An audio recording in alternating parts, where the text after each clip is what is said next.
사랑하는 성도님, 평생 동안 우리는 얼마나 많은 십자가를 보며 살아왔습니까? 예배당 강단에도 있고, 집벽에도 있고, 가슴에 지닌 작은 십자가도 있습니다. 그러나 문득 어느 날 제 마음속에 이런 질문이 들었습니다. 나는 십자가를 이렇게 가까이 두고 사는데, 정작 왜 예수님이 꼭 십자가를 지셔야만 했는지는 아직도 다 알지 못하는구나. 교회를 오래 다니다 보면 익숙함이란 것이 생깁니다. 늘 봐왔기에 더 이상 깊이 묵상하지 않는 것들. 그중 가장 대표적인 것이 바로 십자가입니다. 성도님, 예수님께서 십자가를 지신 이유는 단순히 희생하셨다는 말로 설명할 수 없는 깊고 깊은 하늘의 계획이었습니다. 그날 아침 말씀을 묵상하다가 갈라디아서 3장 13절 말씀이 제 마음을 깊게 찔렀습니다. 그리스도께서 우리를 위하여 저주를 받은 바 되사 율법의 저주에서 우리를 속량하셨으니. 짧은 말씀인데 이 안에 우리가 평생 몰랐던 4가지 진리, 예수님이 왜 반드시 그 길을 선택하셔야만 했는지의 이유가 분명하게 담겨 있었습니다.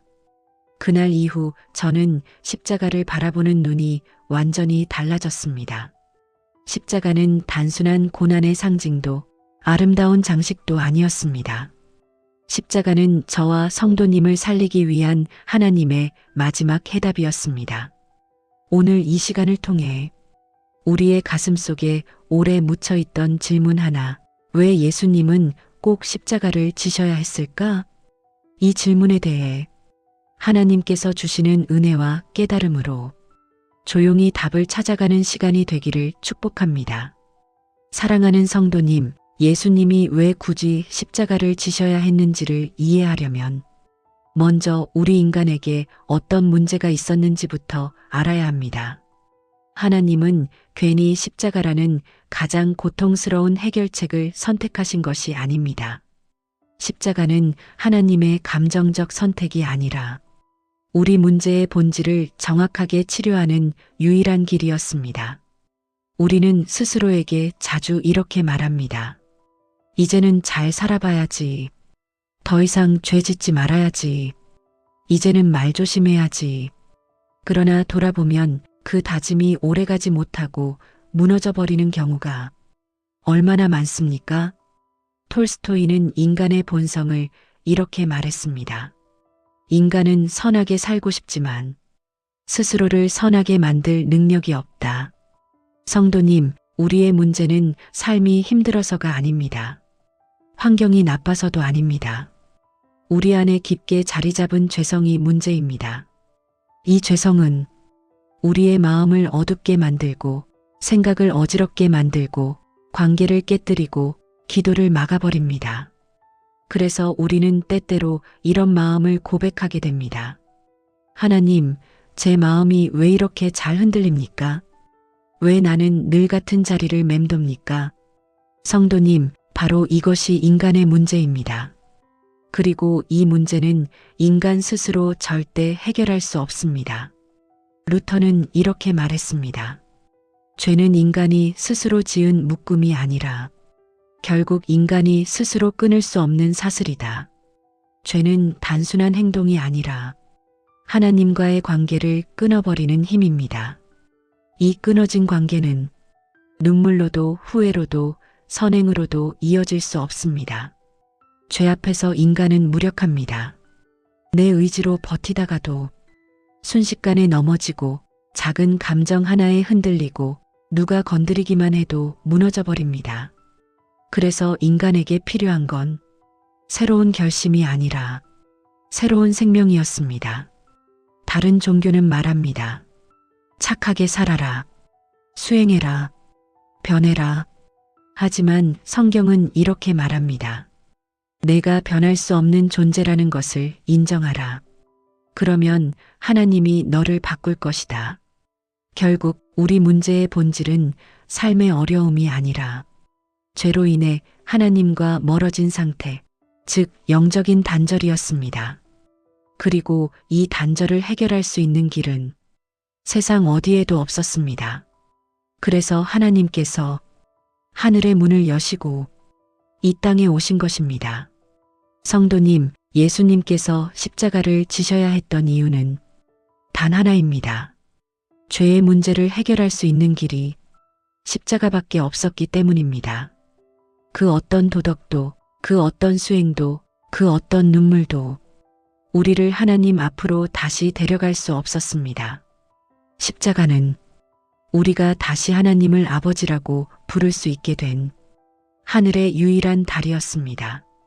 그리고 오늘도 하나님은 우리를 그 십자가 앞으로 부르십니다. 첫 번째 이유, 저주의 자리에 대신 서주신 주님. 사랑하는 성도님, 예수님이 십자가를 지셔야 했던 첫 번째 이유는 저주의 자리에 대신 서주시기 위해서였습니다.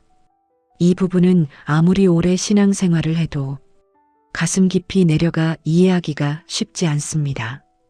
왜냐하면 요즘 우리는 저주라는 말을 거의 사용하지 않기 때문입니다. 그러나 성경이 말하는 저주는 단순히 불운이나 재앙을 뜻하는 말이 아닙니다. 성경에서 말하는 저주는 하나님과의 관계 단절을 뜻합니다. 빛과 떨어져 나간 어둠처럼, 생명과 갈라진 죽음처럼 하나님의 은혜와 분리된 상태를 성경은 저주라고 부릅니다. 인간은 죄로 인해 이 단절 속에서 살아가게 되었습니다. 하나님과의 관계가 끊어지면서 의미 없이 흔들리고 근심은 더 깊어지고 상처는 마음속에서 썩어가기 시작했습니다. 그 단절의 결과가 우리 삶 곳곳에서 나타납니다. 이유 없는 공허, 반복되는 후회, 관계에서의 상처, 마음의 깊은 두려움, 믿음의 흔들림, 갑자기 찾아오는 외로움. 성도님, 이 모든 깊은 어둠의 근원에는 하나님과의 단절, 즉 성경이 말하는 저주가 있습니다. 이 저주의 자리에 누가 서야 했을까요? 바로 저와 성도님이 서야 할 자리였습니다. 죄를 지은 사람이 벌을 받는 것이 세상의 공의이지요. 그런데 그 저주의 자리에 죄 없는 분, 흠 없는 분, 하나님의 아들이신 예수님이 서셨습니다. 성경은 이렇게 말합니다. 그리스도께서 우리를 위하여 저주를 받은 바 되사 율법의 저주에서 우리를 속량하셨으니. 갈라디아서 3장 13절. 성도님, 이 말씀을 다시 마음에 새겨보십시오. 예수님은 우리 때문에 저주를 받으셨습니다. 우리가 받아야 할 형벌, 우리가 서야 할 심판대, 우리의 죄 때문에 있어야 했던 그 무거운 자리를 예수님이 먼저 가셨습니다. 십자가를 바라보면 왜 예수님이 머리를 숙이고 계신지 알 수 있습니다. 고통 때문만이 아니라 우리가 겪어야 할 저주의 무게를 그분이 대신 짊어지셨기 때문입니다. 우리는 종종 이렇게 말합니다. 내가 잘못했으니 갚아야죠. 내가 벌을 받아야죠. 하지만 성도님, 죄의 무게는 인간이 감당할 수준의 것이 아니었습니다. 그 무게를 지고 버텨낼 사람은 아무도 없었습니다. 그래서 예수님이 그 자리에 대신 가주신 것입니다. 십자가는 단순한 사형틀이 아니라 우리의 이름이 적혀 있던 자리였습니다. 그 자리에 예수님은 우리의 죄를 대신 짊어지고 올라가셨습니다. 대속이라는 단어가 여기서 나옵니다. 내가 있어야 할 그 자리를 예수님이 대신 그분의 몸과 피로 바꾸어 주신 것입니다. 톨스토이는 인간의 죄성을 이렇게 설명했습니다. 인간은 자신이 얼마나 무거운 죄의 빚을 지고 살아가는지 그 빚의 끝을 깨달았을 때 비로소 하나님을 찾는다. 예수님은 그 빚을 아셨습니다. 그 무게를 아셨습니다. 그래서 그 자리를 피하지 않으셨습니다. 한번 상상해 보십시오. 십자가 위에서 피 흘리시며 고개를 떨구고 계신 예수님을, 그 자리는 예수님의 자리가 아니라 저와 성도님의 자리였습니다. 십자가는 정확한 위치 교환입니다. 내가 있어야 할 곳에 내가 먼저 가겠다. 성도님, 이 사랑을 어떻게 설명할 수 있을까요? 이 은혜를 어떻게 말로 표현할 수 있을까요? 그래서 십자가를 바라볼 때 우리는 단순히 눈물만 흘리는 것이 아닙니다. 우리는 이렇게 고백합니다. 주님, 그 자리에 제가 있어야 했습니다. 그런데 주님이 대신 서셨습니다. 이 고백이 가슴에서 흘러나올 때 우리는 비로소 십자가의 첫 번째 이유, 예수님이 왜 그 고통의 자리로 걸어가셨는지를 온전히 이해하게 됩니다. 두 번째 이유, 십자가는 희생이 아니라 결단이었습니다. 사랑하는 성도님, 우리가 십자가를 바라볼 때 흔히 떠올리는 단어는 희생입니다. 물론 십자가는 희생입니다. 하지만 성경이 말하는 십자가는 그보다 훨씬 더 깊고 뜨거운 의미가 있습니다. 십자가는 예수님의 결단이었습니다. 억울해서 끌려간 것이 아니었습니다. 강제로 떠밀려 올라간 것도 아니었습니다. 십자가는 예수님이 스스로 선택한 길이었습니다. 겟세마네 동산에서 예수님은 3번이나 무릎 꿇고 기도하셨습니다. 아버지여, 할 수만 있거든 이 잔을 내게서 지나가게 하옵소서. 성도님, 이 기도를 마음으로 들어보십시오. 그 기도 속에는 예수님의 몸과 영혼이 무너지는 고통이 담겨 있습니다. 예수님은 참 하나님이셨지만 동시에 참 사람이셨습니다. 그러니 고통이 두렵지 않으셨겠습니까? 가시관 앞에서, 채찍 앞에서, 수치 앞에서 마음이 흔들리지 않으셨겠습니까? 그러나 예수님은 그 무거운 기도의 끝에서 한 문장을 붙들고 일어나셨습니다. 그러나 내 원대로 마옵시고 아버지의 뜻대로 하옵소서. 성도님, 이 한 문장이 십자가의 본질입니다. 이 말 한마디가 예수님을 십자가의 길로 이끈 결정적인 순간이었습니다. 십자가는 감정으로 지신 것이 아닙니다. 분위기나 상황에 떠밀려서 지신 것도 아닙니다. 십자가는 하나님의 뜻을 향한 예수님의 결단이었습니다. 우리는 종종 이런 기도를 드립니다. 하나님, 제 뜻대로 되게 해주십시오. 제가 원하는 일을 열어주십시오. 제 계획을 이루어 주십시오. 하지만 예수님은 이렇게 기도하셨습니다. 아버지의 뜻대로 하옵소서. 성도님, 여기에 신앙의 깊이가 있습니다. 신앙은 원하는 대로 되는 것이 아니라 하나님의 뜻대로 맡기는 것입니다. 예수님이 십자가를 선택하신 것은 그 길이 편했기 때문이 아닙니다. 그 길만이 우리에게 생명을 줄 수 있는 길이었기 때문입니다. 루터는 이렇게 말했습니다. 예수님은 우리를 얻기 위해 피할 수 있는 길을 피하지 않으셨다. 맞습니다. 예수님은 피할 수 있었습니다. 구름 위로 올라가 숨으실 수도 있었고 천사들에게 명령해 모두 흩어버릴 수도 있었습니다. 하지만 주님은 피하지 않으셨습니다. 오히려 그 자리로 걸어가셨습니다. 왜냐하면 우리를 포기할 수 없었기 때문입니다. 사랑하는 성도님, 이게 십자가입니다. 예수님은 내가 겪어야 할 고통을 대신 겪으시기 위해, 내가 지불해야 할 값을 대신 지불하시기 위해, 내가 서야 할 자리를 대신 서주시기 위해 그분의 두 발로 십자가를 향해 걸어가셨습니다. 이때 우리는 십자가를 바라보며 이렇게 고백하게 됩니다. 주님, 그 길은 희생이 아니라 저를 향한 결심이었군요. 성도님, 우리 삶에도 십자가처럼 느껴지는 순간이 있습니다. 가정의 문제로 마음이 무너질 때, 육신의 병으로 힘이 빠질 때, 관계가 흔들리고 오해가 쌓일 때, 뜻하지 않은 일이 찾아올 때, 그때 우리는 종종 하나님께 묻습니다. 주님, 왜 이런 길을 제게 주셨습니까? 그러나 예수님은 우리에게 먼저 보여주셨습니다. 아버지의 뜻을 믿고 걸어가는 길은 반드시 생명으로 이어진다. 성도님, 예수님이 십자가에서 보여주신 결단은 오늘 우리에게도 큰 위로가 됩니다. 십자가는 견뎌야 하는 고통이 아니라 하나님께 맡기는 순종의 자리라는 사실을 예수님이 몸으로 보여주신 것입니다. 그래서 십자가는 희생보다 더 뜨거운 단어, 바로 결단이라는 이름으로 우리에게 다가옵니다. 세 번째 이유, 십자가는 자리를 바꿔주신 사랑입니다. 사랑하는 성도님, 예수님이 십자가를 지실 수밖에 없었던 세 번째 이유는 바로 우리 대신 그 자리에 서주시기 위해서였습니다. 사람이 누군가를 얼마나 사랑하는지 알려면 그 사람이 어디에 서는지 보면 됩니다. 말은 누구나 사랑한다고 할 수 있습니다. 하지만 어디에 서주느냐가 사랑의 진짜 모습입니다. 아픈 자리 옆에 서주는 사람, 어려움의 무게를 나눠들며 대신 앞에 서주는 사람, 위험한 곳에 상대 대신 서주는 사람. 성도님, 이것이 진짜 사랑입니다.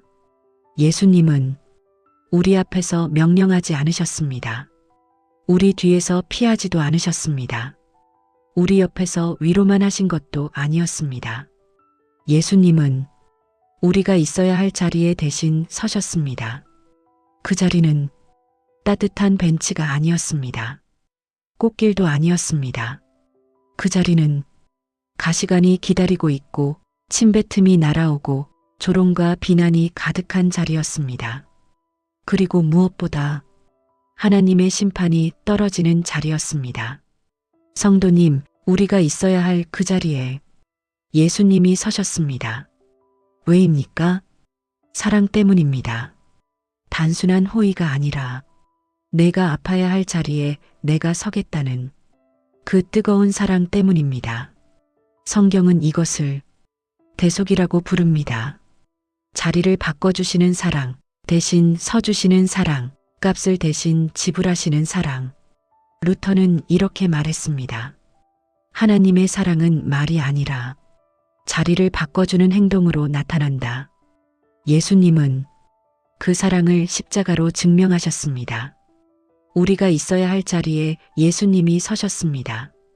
성도님, 우리가 있어야 할 자리는 어떤 자리였습니까?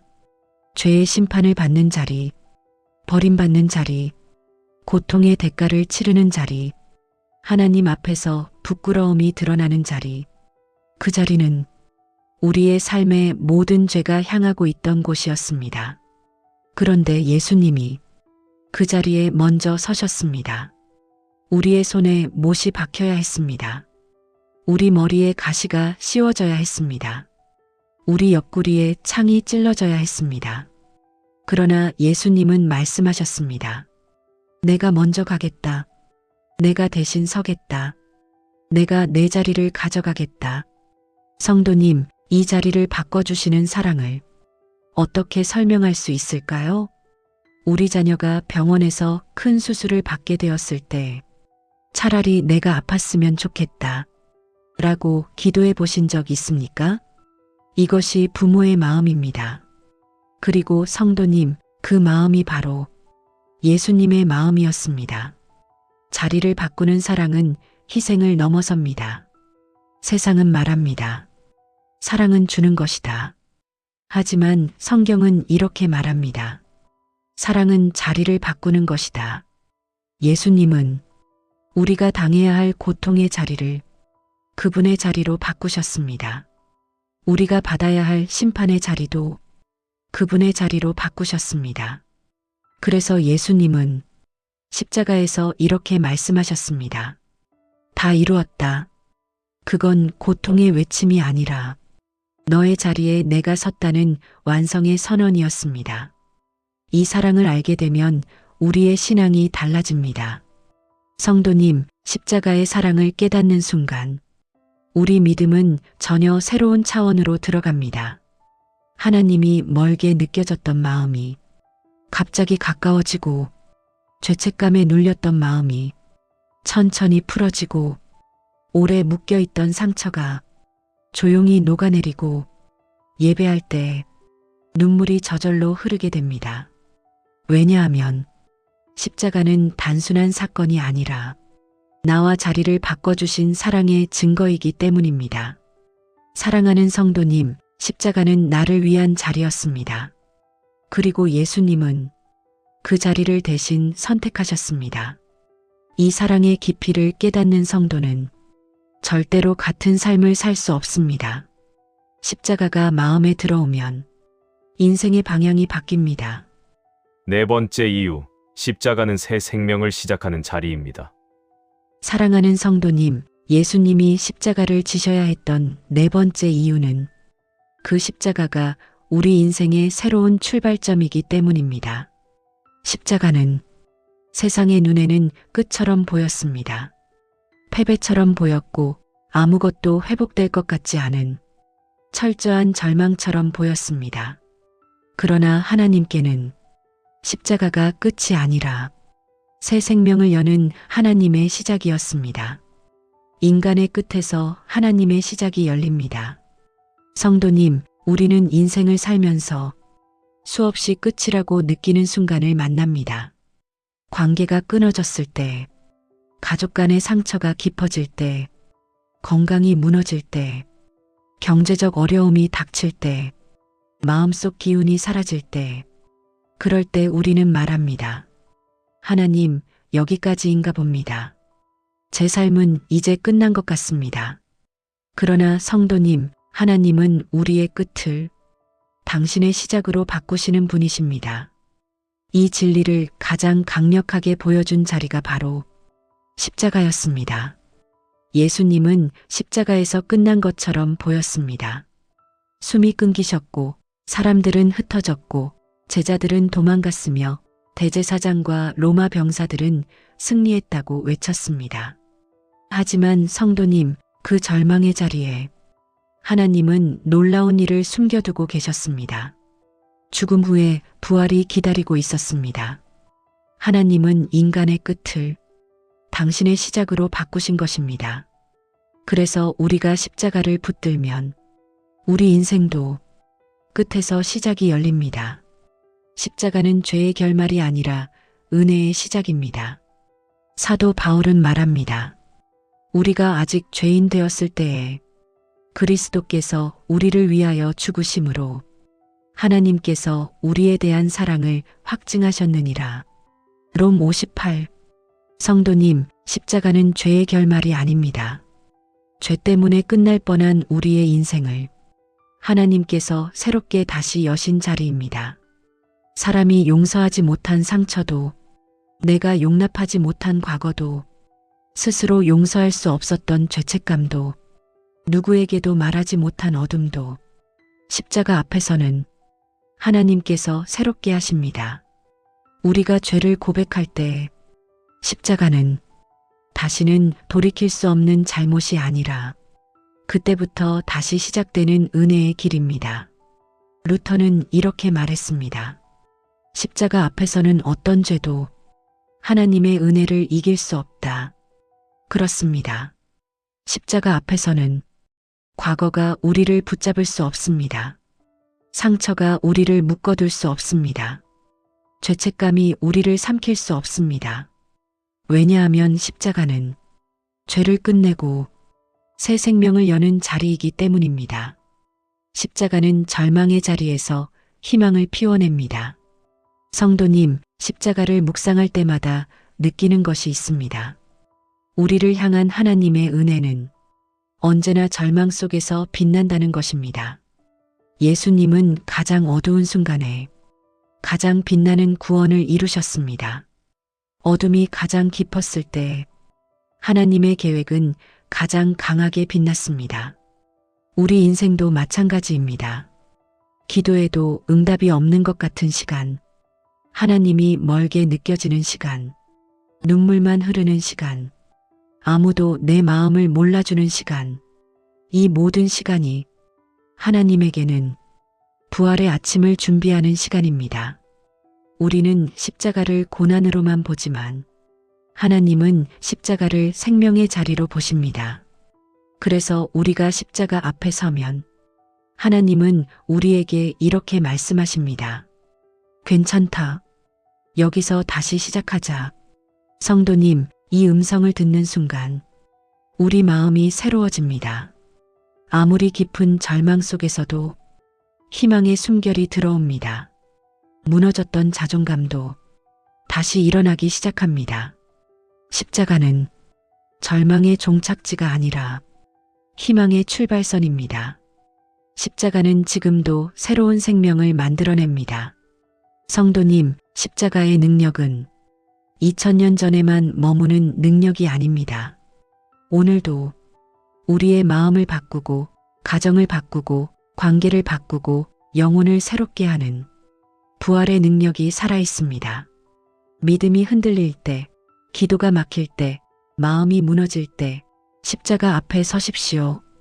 그러면 하나님은 마치 돌무덤을 열어 부활의 주님을 드러내셨던 것처럼 우리의 굳어버린 마음을 열어 새 생명을 심어주십니다.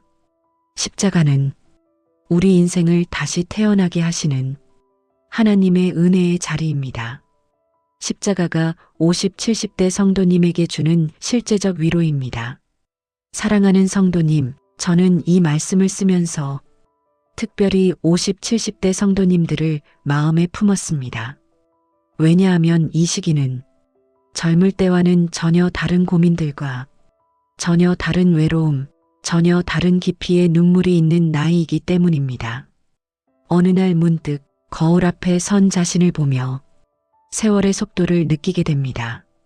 자녀는 이제 각자의 삶을 살아가고 남편과 아내도 예전과 같은 기운이 줄어들고 나를 필요로 하는 사람들이 점점 줄어드는 시간을 맞이하게 됩니다. 그리고 마음속에는 말하지 못한 후회들이 밀려옵니다. 그때 내가 왜 그렇게밖에 못했을까? 부모님께 더 잘해드릴 걸? 자식들에게 내가 너무 미안하네. 내가 젊을 때 너무 바쁘게만 살았구나. 성도님, 이 나이대에만 찾아오는 후회가 있습니다. 이 나이대에만 찾아오는 마음의 고독이 있습니다. 그러나 바로 이때 십자가의 위로가 가장 깊이 우리에게 들어옵니다. 첫째, 십자가는 내 과거와 화해할 수 있는 자리입니다. 성도님, 우리가 50, 70대를 지나며 가장 많이 하는 말이 있습니다. 돌아갈 수만 있다면, 시간을 조금만 되돌릴 수 있다면. 그런데 하나님은 이렇게 말씀하십니다. 돌아갈 필요 없다. 내가 내 과거까지 십자가에서 덮었다. 십자가는 내가 되돌릴 수 없는 과거를 하나님께서 대신 품어주시는 자리입니다. 부모에게 못했던 효도, 자녀에게 상처 주었던 말, 배우자를 힘들게 했던 날들, 미뤄왔던 화해, 말하지 못한 용서, 마음에 남은 후회, 이 모든 것은 십자가 앞에서 은혜로 묻힙니다. 왜냐하면 십자가는 다시는 돌아갈 수 없는 과거를 하나님이 새롭게 만드시는 자리이기 때문입니다. 성도님, 과거 때문에 스스로를 괴롭히지 마십시오. 십자가는 과거를 정죄하는 자리가 아니라 과거를 회복시키는 자리입니다. 둘째, 십자가는 지금의 나를 다시 일으키는 자리입니다. 50, 70대는 몸도 예전 같지 않습니다. 건강은 갑자기 무너지고 허리는 아프고 눈은 침침하고 관절은 욱신거립니다. 마음도 쉽게 지치고 조금만 흔들려도 감정이 무너질 때가 있습니다. 내가 왜 이렇게 약해졌을까? 이제는 아무것도 할 수 없나?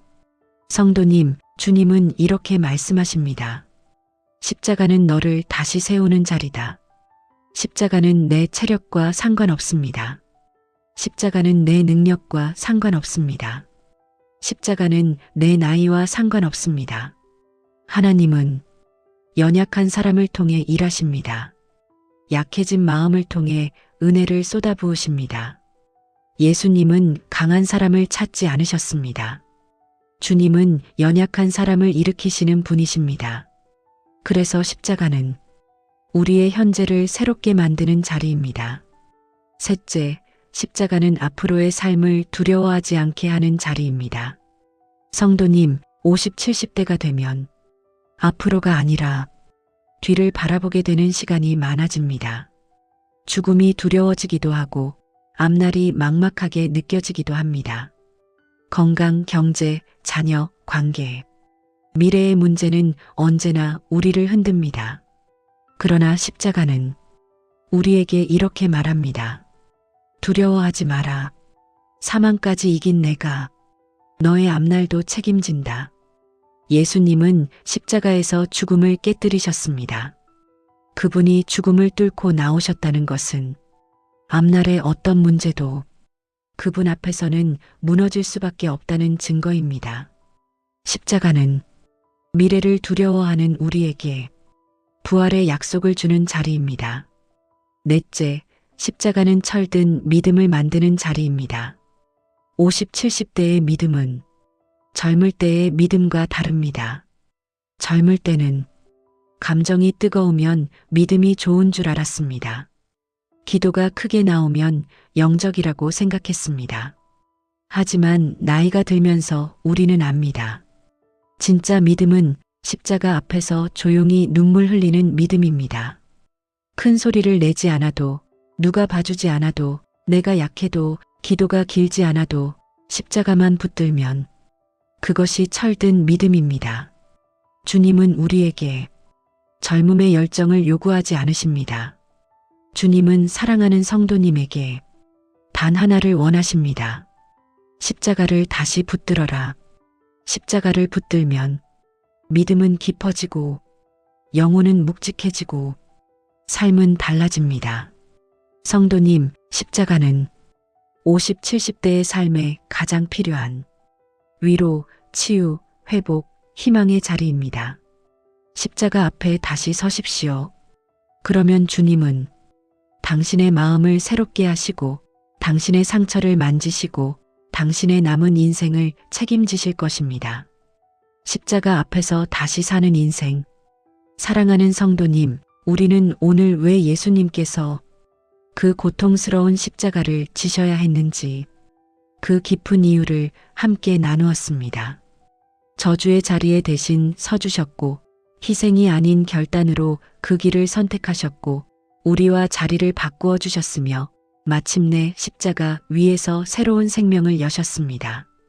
그리고 저는 이 모든 진리를 묵상하며 한 가지 사실을 더 깊이 깨닫게 되었습니다. 십자가는 2000년 전 예루살렘의 사건이 아니라 지금 이 순간 내 삶에서 다시 일어나는 은혜다. 성도님, 우리가 십자가 앞에서 마음을 열기만 하면 주님은 지금도 우리 인생에서 새로운 일을 시작하십니다. 오래된 상처 위에 새 생명을 심으시고 연약한 육체 위에 새 힘을 주시고 무너진 가정 위에 새로운 회복을 일으키십니다. 우리는 종종 이렇게 고백합니다. 하나님, 저는 지금 너무 늦었습니다. 제 인생은 이제 끝자락입니다. 하지만 성도님, 십자가는 언제나 이렇게 말합니다. 여기서 다시 시작하자. 십자가는 늦은 나이가 문제가 되지 않는 자리입니다. 흔들린 믿음이 문제가 되지 않는 자리입니다. 많은 실수와 후회가 있어도 하나님이 덮으시고 다시 세우시는 자리입니다. 톨스토이는 이런 말을 남겼습니다. 하나님은 실패한 인생을 다시 쓰실 때 가장 아름다운 이야기를 만들어내신다. 우리 인생이 그렇습니다. 잘 나가던 시절보다 넘어지고 깨어지고 울던 시절에 하나님은 더 가까이 와 계셨습니다. 성도님, 지금 어떤 마음으로 이 말씀을 듣고 계십니까? 혹시 마음이 지치셨습니까? 혹시 기도가 멈추어 있으십니까? 혹시 삶이 무거운 짐 같으십니까? 혹시 가족의 일로 마음이 아프십니까? 혹은 믿음이 예전 같지 않으십니까? 그렇다면 오늘 십자가 앞으로 조용히 걸어오십시오. 십자가는 교리나 상징이 아닙니다. 수천 년이 지나도 꺼지지 않는 하나님의 사랑의 증거입니다. 그리고 그 십자가는 오늘 성도님의 마음 한복판에도 조용히 서 있습니다. 내가 너를 위해 이 자리에 섰다. 너는 이제 죄의 자리에서 내려오너라. 너는 나와 함께 새 삶을 시작하자. 이 음성이 들려오는 곳이 바로 십자가입니다. 성도님, 십자가 앞에 서기만 하면 우리는 다시 살아날 수 있습니다.